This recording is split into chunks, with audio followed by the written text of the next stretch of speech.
What's up, everybody? It's us. It is your dream team. It is Manifesting Monday of Practical Magic. I just said it. You don't even know where you are anymore, Donna Vee. It's been a long couple of days.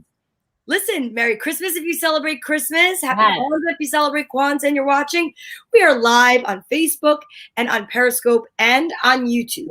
As of March 31st, Periscope will be going away. So I just want to let you know, please don't forget before the end, subscribe to our YouTube channel so you don't miss out on anything for those of you that are not on Facebook. Allow me to please introduce Miss Tracy Locke, one of our most beautiful blonde hosts who just had a birthday. So happy birthday. Thank you. 29 feels so good, ladies, and I'm so thrilled I'm in my 29th year with you. I love that. I'm Donna Vee and our professional life coach and docent. Please welcome Miss Kim Mazzella. Hello.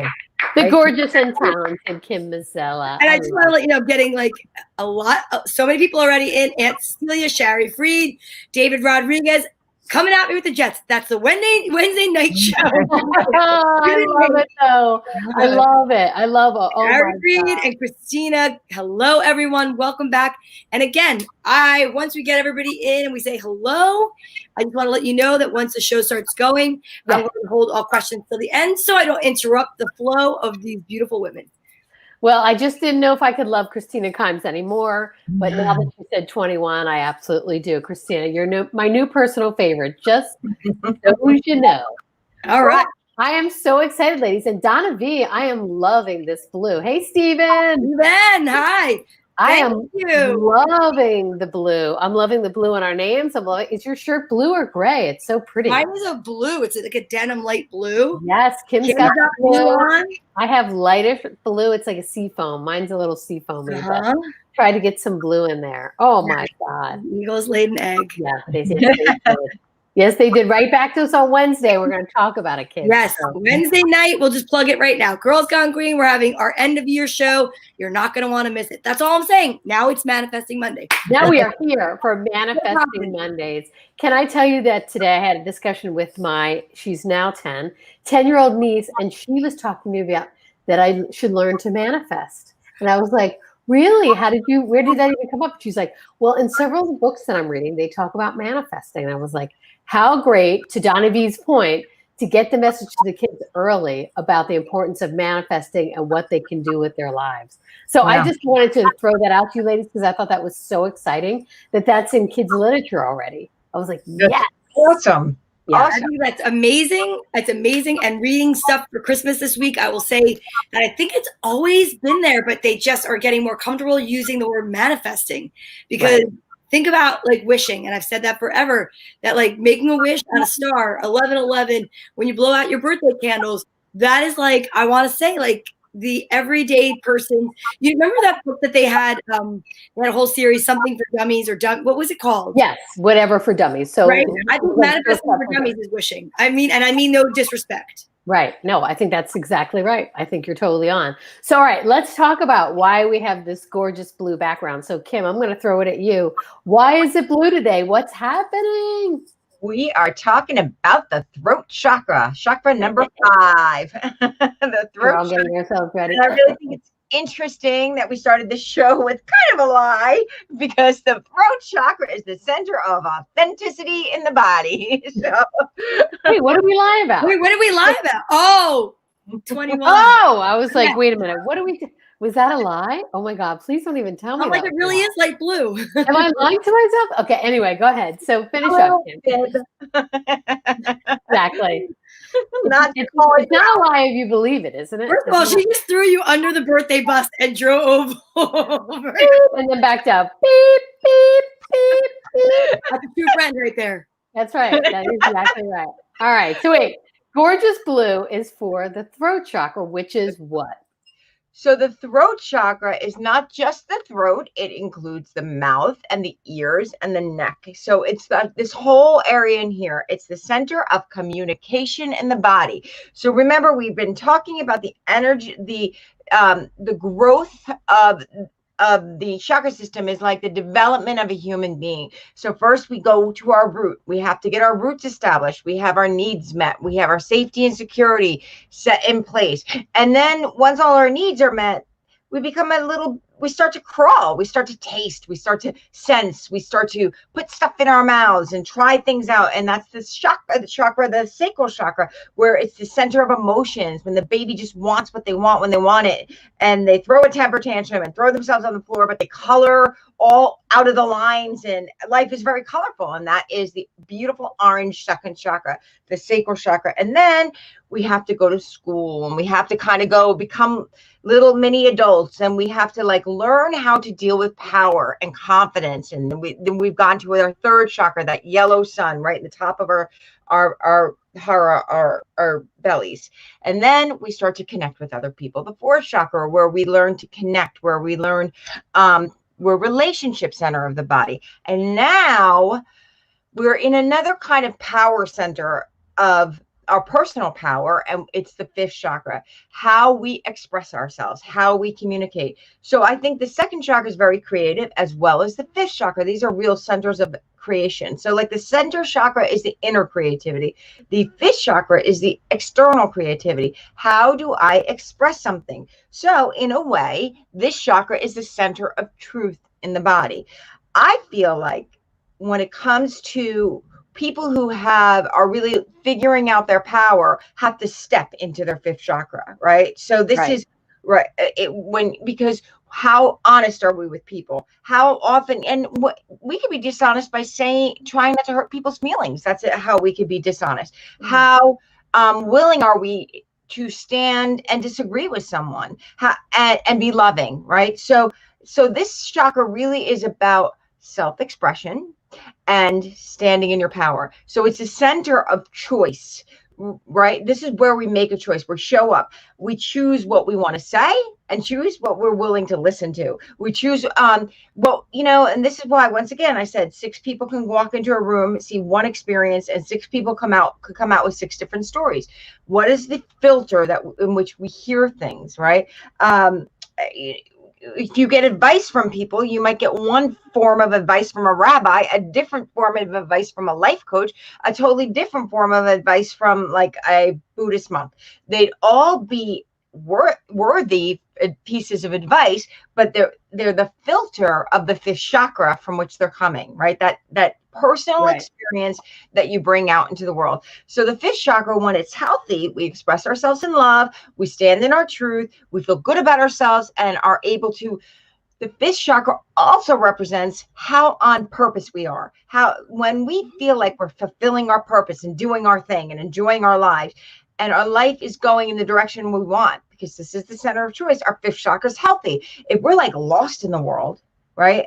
I mean, so many people, especially in their 30s, when they've like spent some time doing a career, and then they are like, this is going to be the rest of my life.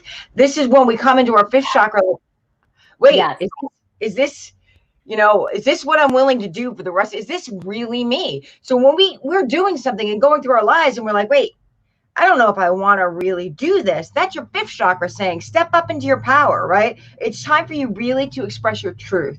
And so our purpose is really aligned with our fifth chakra. So now we've come to express ourselves and start living our purpose, not just connecting with others, not just like, expressing ourselves or learning about what we want. Now it's about really going out in the world, and how courageous are we to go out in the world and get it. I was so Italian through this whole thing. I know, that's fantastic. And Donna, what were you going to say about it? Because I have like a bunch of questions right off the bat. But go ahead. I find it fascinating that 2 of the people on here are comedians, right? And we express ourselves through our fifth chakra all the time. Right. And I can say this, that since we've gone through whatever we've gone through, stepping up to the mic is a very different level of authenticity, because this experience has forever changed. I know myself, and I'm sure that, Tracy understands exactly what I'm talking about. And I know you as a life coach and people that are just performers, I think it's very different. And I know for me, I've had a lot of issues with my fifth chakra my whole life, because, being someone that was always afraid of hurting someone's feelings, and I have nodules. We've talked about that. I hold a lot of, so much of myself is like held in this part of my body. And it's so interesting how once I speak my truth, and I speak it, powerfully and peacefully, I feel like it doesn't make my voice so gravelly. It's obvious. Like when you argue and you come from this place and it's like, oh, it's like well, your voice, your vocal cords are literally tight, and that's what's so causing. I know you want to say something, so you go. I have plenty of time. No. I agree with you 110% of like, you know, as comedians, we are using our fifth chakra all the time. But to Kim's point, I never, and this is so fascinating because this has come to me in questions. You know, we get a lot of questions now, which is so exciting from all around the world. But people are talking mostly about other people, which I find fascinating. So Kim had mentioned in the intro that your chakra could be out of alignment because you're not telling the truth to other people, not to hurt them, not to lie, but so that you don't hurt them. So I guess what my first question to start off the conversation is, how much can that throw off your own chakra if you are constantly that people pleaser, which I know a lot of people are? Can I answer this? Please, so, I'm dying to hear your answer. So when I was eyes light up, marriage and if my ex-husband watches this, he was a perfectly fine man. We just weren't meant for each other, right? And when I was in my marriage, my fifth chakra got so small. I could tell, like I lost my voice, and because I kept feeling like everything I did was wrong, or everything I said was wrong. And then my voice got smaller and smaller. And then you lose your sense of self. When you spend your whole time trying to please other people, you lose who you are. So if you think about your fifth chakra being tied to your purpose, and you spend all your time trying to please others, that really will take you off your path, because we're all here for a reason. That doesn't mean that you're supposed to squash other people or hurt other people. But when you become a doormat, when you put other people's needs before your own, and you don't take care of yourself, you will lose yourself. And that's really kind of what happened to me. I felt like I didn't know who I was anymore. But how did you know that, Kim? So give us some like practical stuff. So when did you, no, but seriously, like when did you first start to feel that? And, you know, we all are in relationships with, it's not even romantic relationships, with people where you're trying to be, you don't want to be the one that's the disagreeable person all the time. Nobody wants that person either. But at the same time, how did you find yourself feeling like, okay, this isn't right. I'm not, this isn't me. Or am I just going along to get along, or what's happening? What's the difference? I guess that's the question. That's a great question. So like when you are really connected to yourself and you're in alignment with all your chakras, you know right away. But what happens is we slowly get, you know, what happened in my marriage was, I mean, I knew all this stuff. Like I had been doing this stuff for a long time. And it wasn't like I left this abusive marriage. I left a marriage where I couldn't fully invest in who I was in order to be myself, in order to be with him. And I just got smaller and smaller. So what started to happen was I started to become discontent. I started to become a little bit unhappy. And I started to feel like I was racing through my life, spending all my time trying to manage the energy so that everybody was at peace. And then you just know when you start to become more and more unhappy. And I always say this, that, you know, first you hear it like a whisper, and then it gets louder and louder. And then your life becomes so uncomfortable that you get hit by the cosmic 2x4. And I would say, you know, by the time it was time to leave, it was really clear. I mean, it was super clear. It may not have been so clear to the people in my life or even my ex-husband, but it was clear to me. I couldn't do it anymore. And I was pretty aligned. What were you going to say? No, that's so interesting, because I too am divorced. And I mean, for me, I didn't wait that long. But I was not, I wish I knew then what I know now. But I also think that ignorance is sometimes bliss for me. Sure. I am the proof positive that ignorance is bliss, because if you ask me how to properly get divorced and make it through this far, I couldn't tell you. If you asked me how to start a business, I couldn't tell you. I fumbled through ecstasy, just like Sarah McLachlan sings about. I think that's her album, for so many years. And I feel, because I trust the universe, that I allow that to be my guidance system. And I really do, you know, white knuckle it and listen to, you know, turn left at disappointment, turn right at you need to get the fuck out. I honestly have to tell you that, you know, doing that my whole life has worked. Now, is it perfect? No, but please, go ahead, Kim. what I was going to say is the other thing, like, so if you're in a long-term relationship and you're not sure if you want to be in or not, the thing that I started to do was chase my own happiness, like just decide I was going to do it anyway. Right. And when I started getting more in my own power, then it became an untenable situation. I couldn't stay anymore. When I really had to I stepped into my power while I was still in that relationship. And in that stepping into my power and starting to become me again, I really felt like the pieces just didn't fit. It was like a glove that no longer fit. Like it had, so I just couldn't be me in that relationship anymore. It was really interesting because I had a situation with my sister like a year after I left, and she said, "Oh, I forgot you were like this." Right? Because I was so Wow. so silly. And did you how did you find it? Meaning, like, was it one time you were sitting there and you're like, who the hell am I anymore? Or no, it was super gradual, or not really? Not that gradual. When I started to do my work really deep, so I had already always done the work, but I did the work with the focus on making my relationship better. I did not start that thinking I was going to leave. I thought I was going to make my relationship better. Right. So part of making your relationship better is really stepping into your own joy. Right. So I really focused on, I am going to make this relationship better. So I did my own work. Right. And in the making my relationship better, the better way to make that relationship was to leave it. Yeah. I gotta get out of here. Yeah. No, I totally get that. So let's talk about if you're in a job situation where you're feeling that way, and how do you find your voice and the strength to utilize your voice? And really, as you keep saying, which I love, that's a great step into your power, is a great sentence. But let's talk about what that actually means practically to people out there. And either one of you can feel that. Okay, so stating your truth is stepping into your power. Living your truth is stepping into your power, right? When you feel that uncomfortable thing, but you feel like you need to do it anyway, and you feel like just simple, silly things, like making what I wanted for dinner, right? Like, I know that sounds so silly, but I got in the habit of making what everybody else wanted for dinner and not making what I wanted for dinner. And when I started making what I wanted for dinner, regardless of the consequences, it's a meal. No one will die.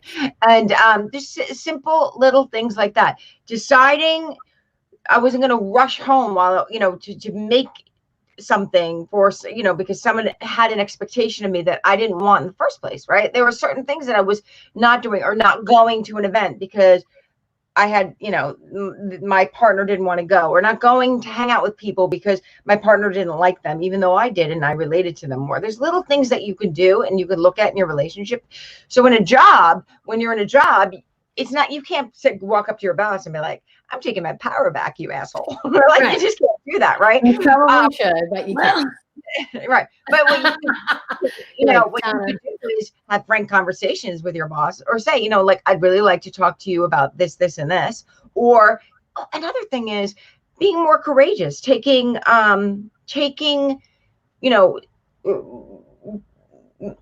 making decisions to try it without permission. Like that, you could find little things in your jobs that you could say, hey, let me give this a shot, or let me try this. This might be a different way to do it.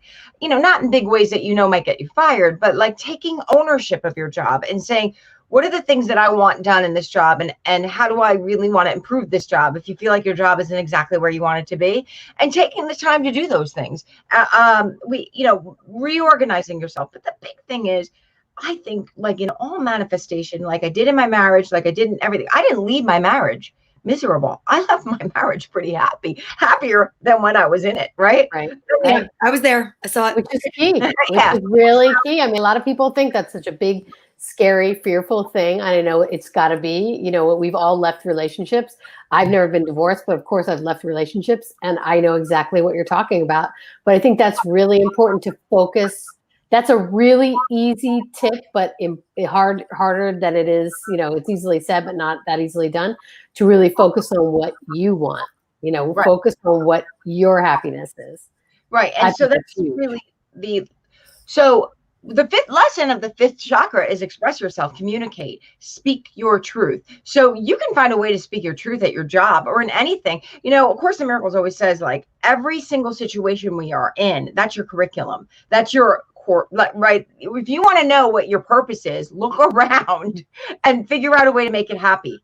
And that's your purpose, because the universe has given you your purpose. Now your job is to work through it and mine for diamonds, right? Figure out a way for you to make it so joyful now, because once you become happy, just like manifesting says, your next step has to be happy. Like once you figure out a way to at least get content, you're moving in the direction of creating a better life. That's all it is. So if expressing yourself is, there's two ways we really go off in the fifth chakra. One is we don't look at ourselves or express our truth. We just talk really fast and get really nervous. And just like, that's what I do when I was nervous. If you look at my first videos, when you say that, I'm going to pop this up there. Don't you find that when people use their voice, people become intimidated by the person or think the person is arrogant?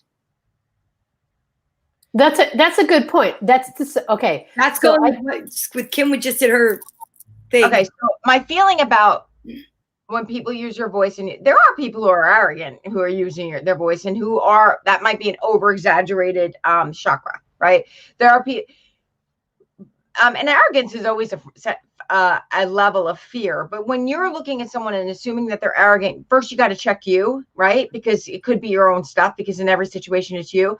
But yes, sometimes we may be arrogant with another person by using our voice, overusing our voice, because I do think arrogance is an extreme version of self-expression, right? But it's also as unaware as being silent, right? All health is the middle way, right? Like when you're in the middle, when you're open and you're healthy. I do think that when you're forceful or you don't let someone else talk, that could be a form of arrogance too. Or if you're not willing to listen to another person. What about arrogance being a form of a low self-esteem mixed with someone who just wants to be heard? Wow. You're like, not that I know anyone like that. No, but I'm just saying that. No, I know. I think arrogant. On a personal level, I think that's what arrogance is. Yes. I think arrogance is that person that has low self-esteem, that wants to be heard, that feels like they have to do it in an angry or very forceful manner in order to get respected and heard, and feels like they have to they have to not command the room, because they don't. When you're arrogant, you don't command the room. You try to overpower the room, or as Kim said, you overtalk the room. I definitely feel that arrogance is I think so many obviously of the overbearing traits are from people that are feeling insecure. Correct. So I definitely feel that if you look at someone that is arrogant and you look at them kind of like, oh, they're really insecure, and you kind of put that in your mind, it's easier to deal with them. I'm sure you've dealt with people where you're like, at first you're like, oh God, this person is driving me nuts. They're so arrogant. They think they're the smartest person in the room, but actually they are probably the most fearful person in the room. That's what I have found. Like the guy that's going the floor and the loudest is the one that's like behind the curtain, just like the Wizard of Oz, like, please don't pull this curtain away, because then they'll see what's really happening. And kind of if you focus on it and you kind of feel sorry for them rather than get angry with them, you deal with them in a little bit better of a way. That's what I've found. Anyway, I don't know how you have found how do you both deal with that? Because you've both dealt with people that are extremely arrogant. I mean, Donna, don't you find that a lot of times comedians can come off that way because they're just big and boisterous, and the ones usually that are the craziest and loudest and boisterous are behind the scenes like this, that you get off the stage and they're like, was that good? Was that all right? And you're like, what just happened? Yeah, I think that's a lot of people's egos in, the business that we're in. I think it's because you have to have that persona. You have to be larger than life. How many people have you met in your life that say, I could never do what you do? Right. Or they think they're funny and they're like, I have jokes, but I could never get on stage. Right. And I still think there's that little inner person in all of us. Maybe not every comic, but I mean, anybody I've ever really spoken to in the business they're all still a little nervous. There's all still that moment of like anxiousness, because at the end of the day, no matter how confident you are in what it is that you are going to say, I don't think anyone's 1,000% confident that people are going to receive it all the way. You have to worry, and I know you're not supposed to worry about your audience, but Kim, you look like you're trying to say something. No, I love what you're saying. It makes a lot of sense to me. I just think that goes with being on stage. I think it goes, I want to go back to the work thing a little bit. you made a comment and you said you can't go up to your boss and you say whatever. Well, it's very interesting because I could say coming from the boss's perspective, I was never a person that wanted to be a boss. Like, it just happened. It evolved over time. And I think that can happen in relationships where there are people that take certain roles, whether it be male, female, and there's an alpha and, a non-alpha or whatever. Somebody's always seems to be like a little bit more status. They call that in improv. That's called status. High status, low status. Right.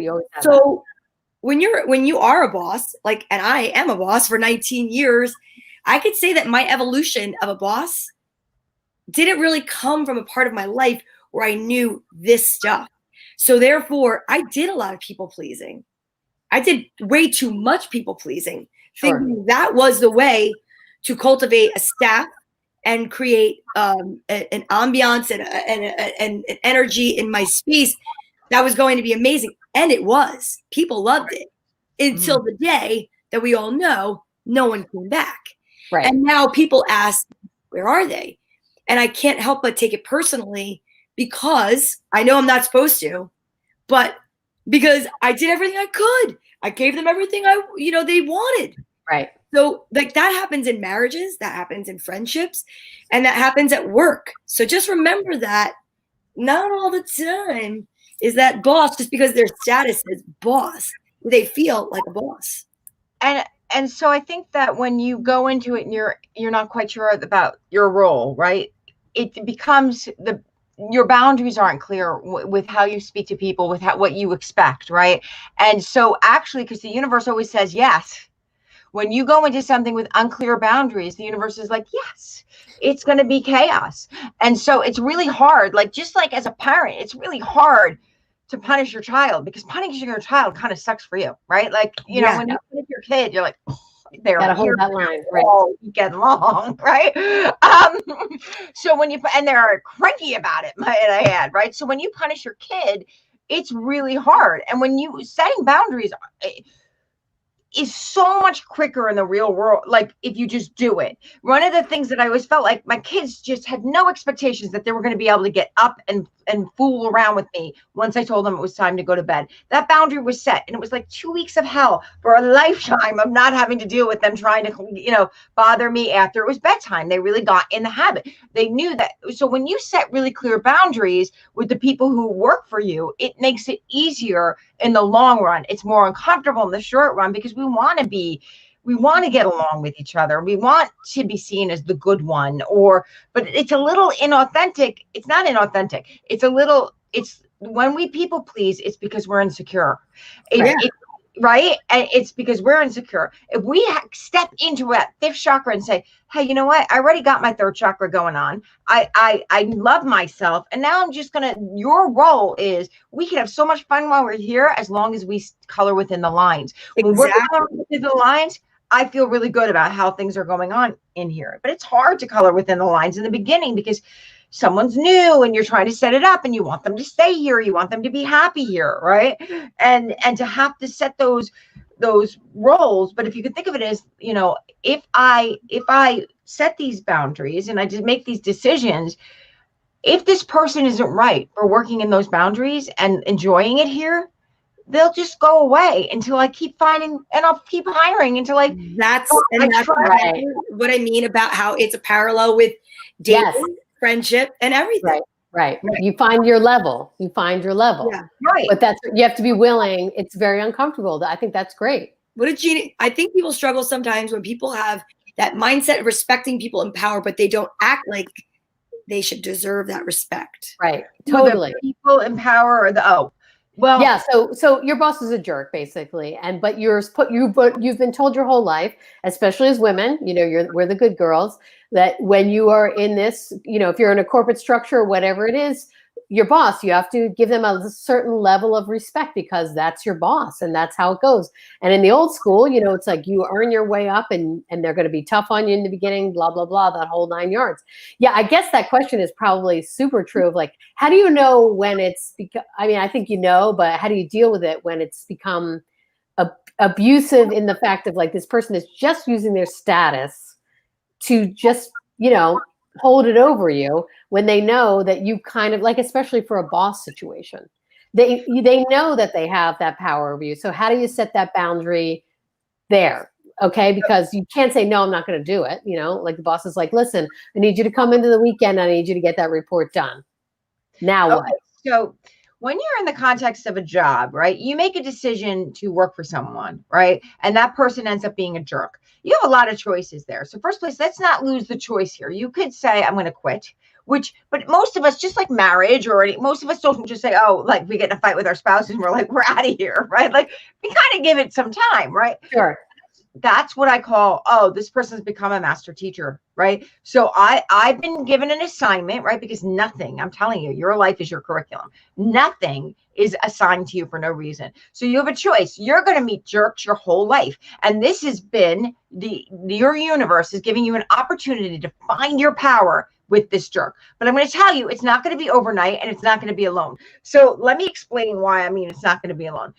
Every choice that we make, right, is made with one version of power or another, right? There's like fear or love. You can go fear or love or God or the devil, whatever you want to call it. To me, whatever works for you, but you never do anything without that choice, right? So you're either standing on the platform of fear or you're standing on the platform of love. When you're standing on the platform of fear, every choice you make is going to match fear. When you're standing on the platform of love, every choice that you make is going to match love. So you've met this person, they're asking you to do something that you don't want to do. And you're like, oh. So you know that you have a choice. You can quit your job right then and there, or you could say, I'm going to go in and do it this weekend, but I recognize that you're my master teacher and I'm going to do this work. Okay. So what I'm going to do is I'm going to choose to make you my assignment for the next 30 days. So for the next 30 days, you say, thank you, universe. I trust that if I stay in joy, if I stay in peace, this is what's going to happen. And you tell the universe what you want. What I want is a calmer relationship with this person where I step in my power. I visualize myself being in my power with this person. That does not mean I visualize myself yelling at them or telling them no. I visualize myself being able to use my voice honestly, like saying, hey, can we do it this way? Or, hey, it's the weekend. I don't really have the time, but can I do it like this? That's what really stepping in your power is. It's not screaming at someone. It's like being honest with who you are, right? So you keep visualizing what you want. And then you say, because what manifesting is staying in joy, or you can say praying to God, whichever works better for you, right? But if you say, I trust I'm not going to be alone, I'm going to be in the energy of love. And that means I've got to do the thought to think thoughts that the work to think thoughts that make me feel good. I'm not allowed to sit there and complain about my boss. Right. What I can do is say, oh, I'm so grateful I have a job. I'm so grateful that I get to do this work and I get to work through finding my power with this man. Thanks for the SR woman. Let me not just thank you for the assignment. I'm going to use you for the next 30 days. I did this with someone in my life for 10 years. So like, and actually, it's not that you have to sit there and say, thanks, I'm glad I have this job. Like that's something you need to tell people. You can't just say like, I'm loving the assignment of you. You're amazing. Yeah. The universe knows intention, right? So your job is to find a thought that really feels real. So, and to remember, this is your assignment. And why you were assigned this person is because once you get through this assignment, you're never going to be given a person like this again. You're going to get to the other side of it. You'll be given something else. I promise. Yeah, of course. It's never over. Hemorrhoids. It's really interesting. I know we bring up different things that we listen to. I listen to on Sundays. Oprah Winfrey does this thing on her own network called Super Soul Sundays, where she interviews people about different things. And I thought this was super fascinating. It has to do with what we're talking about. You know, Shonda Rhimes, that is written in Grey's Anatomy and Scandal. Yeah, they had her on, and then she did this thing where she did a year of yes, where she said yes to things that scared her, but also she talked about how important, because she was a people pleaser. And as someone who's a people pleaser, it was so fascinating. She's like, you know what I did? I learned to say, no, that doesn't work for me, and then stop. Which she said was so hard to do because, as we know, we have a million reasons why we say no, like meaning like, oh yeah, no, I can't do it because I have to go pick this person up and it's not going to work this way. And she's like, it was so powerful to just say, no, that doesn't work for me. No is a complete sentence. Yeah, that's exactly what she says. No is a complete sentence. And it was like, wow, that is something that I've been getting better at, but I definitely struggle with that. So if you guys could both speak to that on the importance of no as a complete sentence and dealing with that through your voice, through that chakra. Boundaries? Right. Yeah.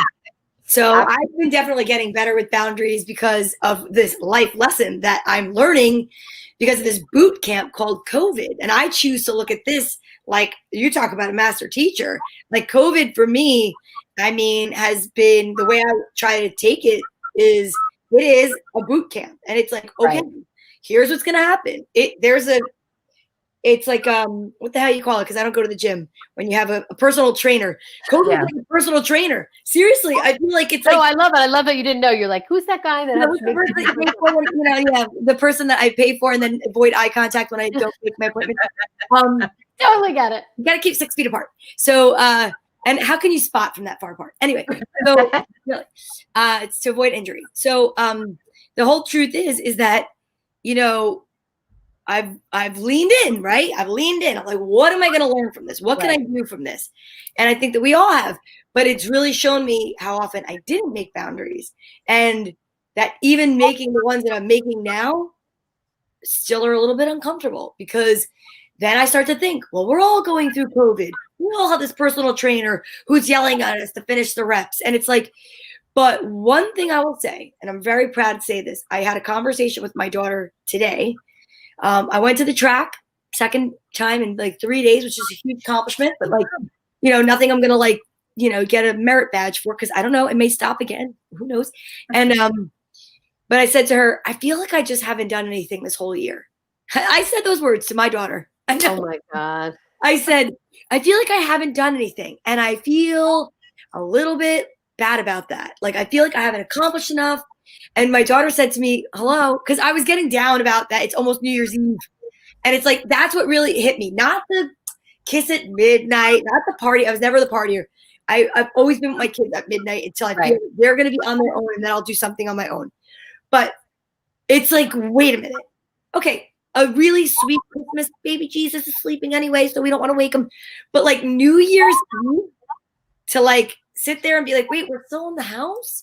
It got to me. It finally got to me. That I get. And I'm like, wait a second. And somebody else said, 2021 is in like 3 days.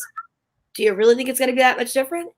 And then I said to myself, as I was going around that track, you know what? I'm already making a difference. I went to the track, and you have to figure out your boundaries. And I think that is something that I know Kim could speak to more from a fifth chakra perspective, but I'm saying it because I feel it in my gut if I don't. And that is a third, fifth chakra kind of thing going on.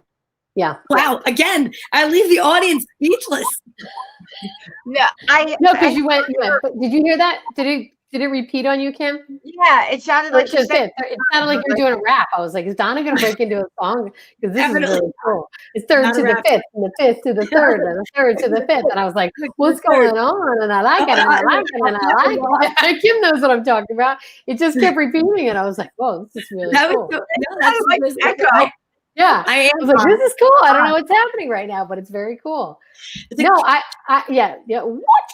What? No, I definitely agree, and I think that's what we should talk about. That we've all been in that situation where you can literally feel your throat tightening up when you're either not saying something or not doing something that you should. And how do we address that? And saying no is one of those things where it's like you're like, I know for me, it break out like in a sweat of like, oh my God, I'm going to have to say no to this person. And I don't have and it's horrible. Sometimes I'll say to myself, and I don't have any other good reason other than I just don't want to.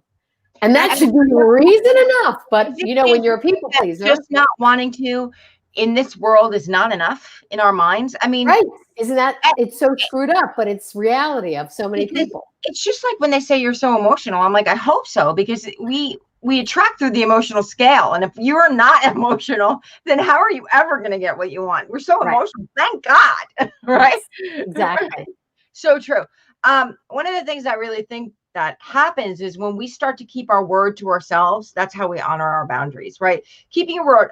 One of the things I always think is interesting is I did not want to, first place, I've never really been like, maybe in the beginning, but in the last 10 years, I barely really ever posted on Facebook, Donna, my kids.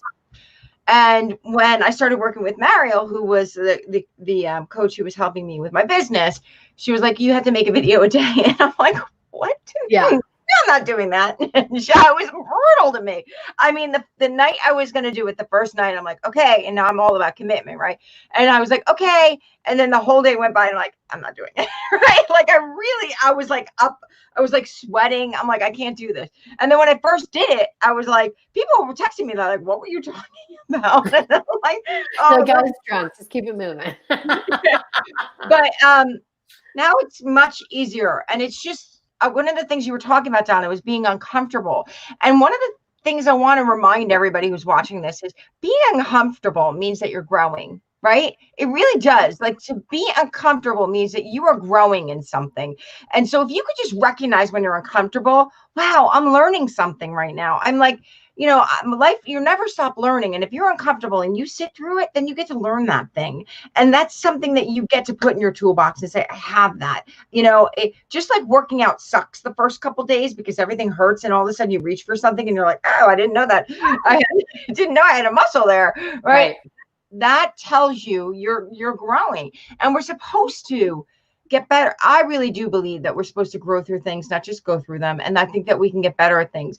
And when you honor your word, it gets easier to say no, because you are so important. That's why, I say make your bed every morning, because when you make your bed, you say to yourself, I am important enough that I'm going to come home to a nice bed and it's going to be comfortable to me. When you put yourself as, wow, well, Kim really wants that. When I'm talking about myself, well, it's got to be important. Like, what if we were like, we went through life like, I wanted it. That must mean it's important, right? Because it does actually mean it's important. Because if your inner guide is leaning towards something, that means your inner guide's like, that thing is really going to be helpful to your growth. That thing's going to be helpful to your happiness. So no means, wow, the important inner guide of mine has decided that this is worth a no. I absolutely do believe that when we start to recognize and honor our word, and one of the things I think is really interesting is when I was young, I always talk about being a mess, right? I lied about everything. So the fifth chakra, when it's really healthy, lying is like painful, right? Lying is painful. And when I was a mess, I had no problems lying, right? When you get more in line with yourself and your fifth chakra starts to heal, it gets harder and harder to tell a lie. So I really honestly think stepping into your power is just owning your word and honoring your truth. And sometimes honoring your truth is saying no. And they say, why? And you say, I just don't want to. Right. And that's right. And I think people have such an easy time accepting when somebody says, yes, I'm going to go do stand-up comedy, or yes, I'm going to start and you go to the gym, or whatever it is for you that you want. People are like cheering you on. They're like, that's amazing. Go for it. Do it. And when you say no, because it might affect them, they're like, wait a minute. So that's another thing that, like, I was thinking of before, but I didn't say it. But then to exactly what you just said, people don't cheer you on as often when you say no. Totally. Oh, yeah. And it's this kind of weird standoff. Haven't you ever been in it where it's like, you say no, and then they're standing there like waiting for an explanation of like, well, why? You've done it before. Now you don't want to do it? No. So I'm going to try that. That's one thing that I definitely am going to try this year. No, that doesn't work for me. And then be silent. It's almost like negotiating where you just hold that, like, hold it. But I could already feel just personally the uncomfortability of saying it and then just being silent. And that's Haven't you ever done that in a text? Haven't you ever like written out, somebody writes to you? I've done it a million times, especially with clients or something. They'll like message on an off day and you start to write something and you write no and then an explanation. The most powerful and beautiful feeling is erasing everything back to the no. Yeah, it's awesome. Yeah. You can write it out and say it. Yeah. And then I'll read it to myself and I'll go, you sound like a wuss. Like just yeah. Back in the day, years ago, when I first started life coaching, every once in a while I would give an assignment where I would make someone say no to everything for a week. But I found that people couldn't keep that commitment like for more than like 30 minutes. So I stopped doing it because it was unrealistic. Well, But why do you think that is, Kim? I mean, I think that's a fascinating study, especially dealing with the fifth chakra. Like, why do we have such a hard time saying no I think it really to everybody but ourselves? I think it's really a third chakra issue, but even though fifth chakra, so the different chakras align. Like I feel like the second and the fifth chakra are very similar, but the fifth is also very related to the third chakra. You need confidence to be able to say your truth, right? You need to be able to stand in your power to speak your truth. So in that way, the fifth and the third are very connected, because if you think about it, I mean, like, I can't tell you how hard it was that first day. Like the first 3 days, I felt like, oh my God, why am I doing this? And I remember one of those days, no one, like goose egg, watched my video while I was doing it. And I felt, why am I doing this? Right. You have to. I have a great question. I want to just get Suzanne Stein. Welcome to the show. What about when you say no, but the person doesn't hear it? Keeps pushing until you change your answer. Okay, well, that's a boundary issue. It's also a third chakra issue. We spend a lot of time on the third, fifth, right? So when you feel good about yourself and you say no, and the person keeps pushing you to change it, well, who is that person? That's the first thing that I would ask. Is it like your husband? Is it your mother? I mean, like, that's a really difficult thing.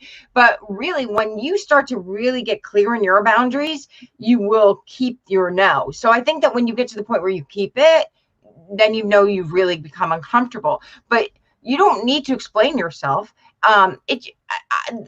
I would go on a case-by-case study on that, like, because I mean, obviously, if it's your boss, you want to be a little more careful. You might want to be like, can we renegotiate? And you could renegotiate too. Like, you could renegotiate a question. Somebody could ask you something. You could say, I don't want to do that, but I'd be willing to do this. That is if someone's really pushing you, you could find something you'd be willing to do if you really care about keeping that relationship. Mother, husband, mother's tough and husbands are tough. But you could say, I'm not willing to do this. I'm willing to do that. You know, and you could say the reason why, if it's the mother or the husband, they're going to kind of not sit with just no. But you could say, you know, I don't want to do that. It would not bring me joy. One of the things I love about my boyfriend so much is, and he really trained me in this, he does not do things he doesn't want to do, even if they seem really fun to me. He's perfectly okay with my going and doing them. He's like, nah, I don't want to hang out with those people. And he's like, no, but you go, you know, they're just not for me. But there's plenty of people in my life he does like to hang out with. So that's fine with me too. You know, most of the people in my life he does like to hang out with. There's just 2 or 3. I don't want to hang out with them, or I don't want to go tonight. Okay. And honestly, Kim, when that happened, how did you feel? Like in the beginning, were you thinking, I want you to go, right? Like, and then I'm like, okay. And then I just think about, well, what am I willing to do? Do I want to stay or do I want to go? One time I went, one time it depended what was more important to me. But I do think those things, saying no to those people, those things take practice. They take practice, they take kindness, and they take a willingness to put yourself first. So if you really find yourself banging up against your husband, banging up against your mother all the time, the question you want to ask yourself is, how are my boundaries and how do I reset them? And what can I do? Like, my mother-in-law, I mean, she was my 10-year work. Remember I talked about my 10-year master teacher? Yeah. So yeah, that was my mother-in-law, and she and I ended up having a really good relationship. It took a while, although she didn't really know we didn't have a good relationship throughout that whole thing. That's so funny. Here's another one. Jeannie McDonald says, it's like saying smile. They'll wonder what you're up to. When you start saying no, when you didn't before, people's reactions are funny. That's what I experienced with my sister. Yes. Yeah. But you know, Definitely. you can't not avoid doing something that's part of your growing. Right? You know, life is uncomfortable. And so if you're uncomfortable, that means that you're moving towards something that you actually want. Right? I mean, can we talk about like divorce? That's the most uncomfortable thing you could ever go through. And when you get to the other side of it, your life is more of a match to you if you're willing to just do the work of being uncomfortable and setting better boundaries. So if you're finding that you have trouble saying no with everyone, that means that I wouldn't even look at the fifth chakra. You got to go down to the third chakra and figure out, how do I reset my life so that I am in the center of it? Right? Because if you're not in the center of your life, then you're saying yes to everything that you don't want to do. Right. You are the center of your life. Only you get to decide what's joyful for you and what you want to do. No one else does. It's really hard to move into that place. One of the things I love about being in my 50s is I just stopped caring what so many people think, you know? Yes. I hear that's what's supposed to happen, but I'm I not hope that happens. I have no idea, but I'll just tell you from being 29. Well, one of Anyway. the things that I realized about doing the videos, because I was so concerned about a couple people on my Facebook page and how they react to my videos.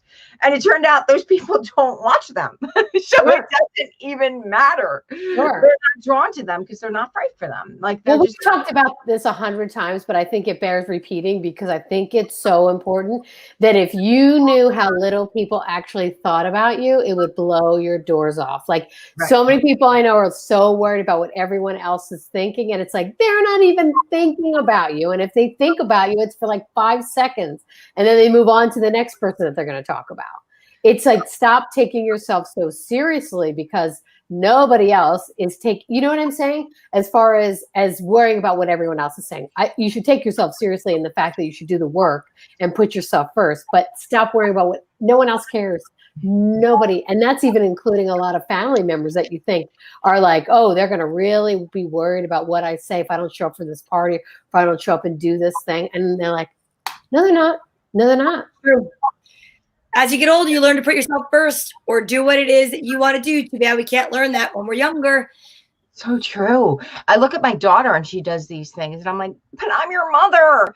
Don't care what they think. But I guess we have to go through the journey. We go through it ourselves, no matter how much we know. It's just, we have some of these things we come to experience, right? You know, no matter how much we think we know. I want to just quickly talk about a few things that I didn't get to talk about when it comes to the fifth chakra. Your fifth chakra, when it's really, really healthy, you're a good communicator, right? So a good fifth chakra, you speak your truth, you speak it in love and kindness. It's not like you're running around just speaking your truth and like knocking the doors off people. And when it's not healthy, it can go two ways. You talk excessively and talk over people and are arrogant, or you become completely silent and you shut down and you don't communicate. So the fifth chakra really is the center of choice, center of purpose. And when a really good fifth chakra is where we manifest, right? Like we manifest our truth by speaking it, by hearing it, by knowing it. Fifth chakra is really, truly so important in manifestation because we can make our choice. This is like almost where we choose. So, no, it is where we choose. So it's so important in the whole manifestation process. And I wanted to make sure I got that in. And also it's the center of honor in your body. So when you keep your word and have a healthy fifth chakra, and I am happy to say that my fifth chakra, working through it, really became kind of my business because I talk too, right? And I had a messed up fifth chakra. So it doesn't matter how messed up a chakra you might be, like if you're not keeping your boundaries and you're worried about your third chakra, you can heal it. And actually those places, those challenges that you go through where you feel like you're a total mess, those are the places where you might have the most strength in your life, the most amazing times in your life. Okay, that's it. I'm getting on my soapbox. No, that's great. I think that's really important. Is the places where we have the most difficult time is where you build the most resilience. Like you've got to go through it. And I think it's so important is like, you've got to be able to speak to it because you've gone through it. So I do agree with what you're saying, Kim. Donna, what do you think? What would you say about the throat chakra that you've really found? Well, like I said, when I was younger and using like this, going to Kim's point with the divorce, I knew I couldn't teach my two daughters how to have a voice as they grew if I stayed in the relationship. And I knew that I couldn't, because let's just face it, a lot of people get together and they have a great relationship with a partner, husband, wife, whomever you're with, wife, man, whatever. But until you bring a child into it, you really do not know what that other person is like. So there are people that say, well, living together before getting married. Let me tell you, we lived together. We did a lot of stuff together. And then you bring a child in. And if you haven't had, unless maybe you're really good communicators, I got married really young. And my communication skills were definitely coming from a place of lack at that age. And I was the ultimate people pleaser and the ultimate, I'm going to make everything perfect and whatever. And then when I realized by having that other person that was in charge of decisions for these other two people that I now feel like a mother bear about, and I realized, oh no, this is not going to happen. I'm not going to be able to raise them to be open-minded and spirited because I could see the power that was trying to take and put that not literal hand, but philosophical hand on my fifth chakra. So for me, it was my escape plan so I could better give them the voice that I didn't have. And that really was what motivated me to get out of my marriage. And I feel very successful in that. And I have communicated with my daughters over the years that without them, they didn't know that. Right. But that's what I taught them through self-expression and through me being the mother I was. And look at the name of my business is called Salon Gossip. And I tell you guys all the time, it's not because of negativity. It's because I knew I would be talked about for the decisions I made divorcing with little kids. In fact, it's funny because asking for a divorce was the first New Year's resolution I ever kept. And it was for me, it was a pivotal moment where I'll never forget. Dick Clark was on the TV and we were watching, what was going on. The ball was going to drop. And I looked over and my ex-husband was asleep on the couch. And I'm there with two kids, nursing one and holding the other. And I was like, this is my life. Like, this cannot be my life. And there was more to it, but I'm not bringing stuff into this. But my point is I knew at that moment, if I did not get up physically and emotionally and get out, I would never be able to rescue the two most important people in my life. And that was not even me at that time. I didn't even do it for me. That's the crazy part. I did it for me, but I did it for them. And it was not easy. It was very difficult. But I look at my children now and I know I made the right decision for them. And I know a lot of people that are divorced that are very hard on themselves. I know friends that are male and female that have gone through divorce. And sometimes I just wish I could just send them like so much extra love and say, listen, it's okay. It's going to be okay. You didn't fail. You didn't I used to put these things on myself. I don't want to become another, statistic. I can't get divorced. I have to make it work. My parents were divorced. But I knew if I did, I could not be my authentic self. I had to. So what happened to my husband? He's actually very happily married with 2 more children, and he's got his own life. He survived just like I did. And I mean, was there a lot of shrapnel removed from each other? Absolutely. But you know what? I started focusing on me. He started focusing on him. And I could tell you that's actually when it started to work.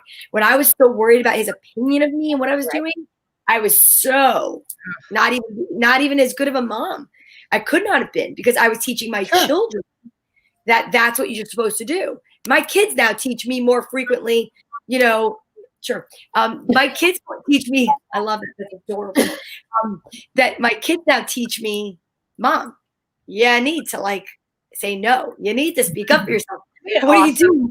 That's what you taught us. And I'm I forgot to teach myself.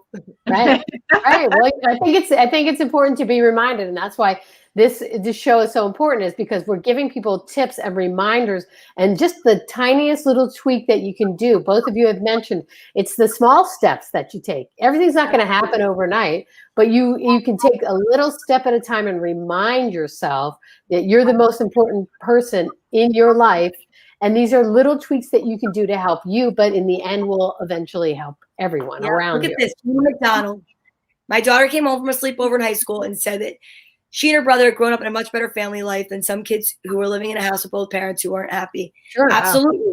I definitely, Jeannie, I agree with that. And I'm not sitting here saying divorce, because I know that is something a lot of people are going on with, through right now, or thinking about, because you hear it all the time. I mean, this is a stressful time, but I will say I'm not, going, get divorced, single life is great. But also I will say that definitely being in joy is much healthier and better for kids than not, because you think. Kids know. I just want to say to so many people that I know personally that are like, oh, I'm just going to stay till they go through high. I just want to be like, oh my God, your kids. Your kids are going to ask you why. Your kids are going to ask you why. Yeah. And also, it's not authentic, right? So if you think about it, when you're not authentic, your chakra's out of balance. That's it. Your energy feels out of balance. So when you're pretending or trying to be something that you're not, or trying to stay something you're not, and fitting around, peg into a square hole, you are actually creating drama in your energy field that could actually make you sick, right? So you might start to get throat aches or earaches or or sinus infections or all these different things because you're not being authentic in your fifth chakra, as well as all the rest of your energy body. Because honestly, when we're not our authentic selves, eventually it does make manifest physically. So we want to really be careful to honor our word, honor ourselves, and live authentically. And it disempowers us. We lose our power when we stay in situations where we're not fully engaged or fully invested or fully ourselves. We're here to be ourselves and to shine. Like, and we're supposed to shine. And if we're not supposed to shine with that person, we'll know. You know? Exactly. Yeah. And you have to do it. Especially, I mean, I shouldn't say have, because I don't like to should all over anybody, because it's not a smart thing to do. But for myself, I knew that the only way to step into my power was to step into my power to then show, you know, my two children that they too can do it. You cannot be a leader or set an example if you're not living it. You can't teach a non-smoking class if you're sitting up there chain smoking. It's great. Quit smoking, you know, and it's just like, that's not good. So to sit there when you know that they can hear you arguing or you're miserable, and then you're like, listen, just be happy, just do it. And they're looking at you like, well, you're not happy. Like, that is the worst. Right. Yeah. Agreed. Yeah, agreed. I think it's so important. Well, once again, I can't even believe it. This time just so flies by, girl. Oh my God. I feel like we could talk about this one for another 10 hours, which I'm sure we could. But we've got to do our cards because Donna's got the cards out. Go ahead. I love it. Last card of the year. Oh my God, that's right. It's the last card of 20. This is the last card of the year. That is so true. Oh my God, we got to put a little power into this one. All right, I'm gonna. Okay. Donna, why don't you go first? Because you never go first. Yeah, you go first. Okay. All right. All right, ready? Okay. What you got? What you got? Here we go. I'm so excited. Music. Music. Nature. That has exactly been my happy place. I'm outside on the track. I'm not, it's not conducive for me to be in a gym. I'm outside on the track with my headphones in, listening to music, and I can go like laps. And I ran.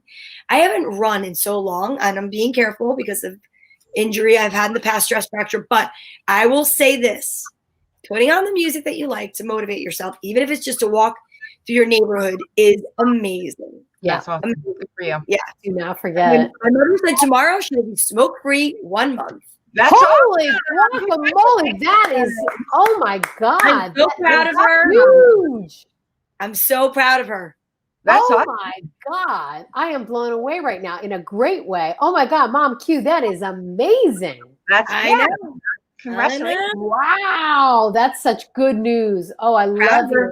Keep up the good work. Good for you. Okay. Who's going next? I'll go next. Go for it. Shuffle, shuffle, shuffle. And stop. That's it. That's it. That's the right one for me. Okay. Ready? Blessing. Yes. I love that one. God, I love that one. My goodness. And listening. Ooh. Chakra. That's so fifth chakra. That's incredible. Just so you know, my 2 words for 2021, because last year was sacrifice and diligence.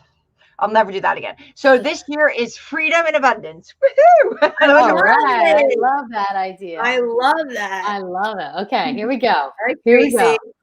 You ready, D-Money? And okay, right there. We got it. Somebody just wrote the word pregnant. I don't know why, but Carol, Carol, go for it. Carol Banowski. Focus. Focus. Tracy Locke. Focus. Tracy Locke. And signs. Focus on the signs. Focus on the signs. And then we're going to pick one for everybody. And Sherry Free, great suggestion. She asked for the card 4 since it's 4 days till 2021. That's good. I love that. Right? I like that. So here we go. 1, 2, 3, and then here it is. Are you ready? I'm so excited. So excited. Oh, balance. That's a great one. That's a good card for the next year too. Like, that's a great card. describe 2021. Everybody manifest your word for 2021. I always manifest main word with the second word. So mine is freedom and abundance this year. All right. So let's see. That's balance. And let's just go with the bottom card. Okay. Forgiveness. Balance and forgiveness. That's great, because I'll tell you what, this year has definitely left a lot of people upset and angry and tighten the fifth chakra. Yes. So maybe forgiveness. Yeah. Wow. Yeah. So excited. So Guys, anybody this, I hope that you feel that everyone is just flooded with balance and forgiveness for 2021. You're all going to have a great, awesome year. This is your year to shine. Everything's going to come into balance. You're going to let go of that which holds you back and just shine. That's what I want for everybody this year. I love that. I love that. I love Tracy, that. what do you have to say? This is the last show of the year. I can't even believe it's the last show of the year, but you know what? I do feel I'm just feeling like this show personally has helped me grow so much. And I know I get messages from all kinds of people from all over that are saying the same thing. And I just, we're here for a reason. Let's just keep that reason going. And Kim, I love shine. That's like something I could just shine. I'm just going to put that in my head. Like, Money, what are you going to say to everybody on the last show? This is my own personal little thingamajiggy mantra, what have you. I will say that 2020 is definitely the grain of sand that has entered all of our oyster, and I believe that next year will be the pearl.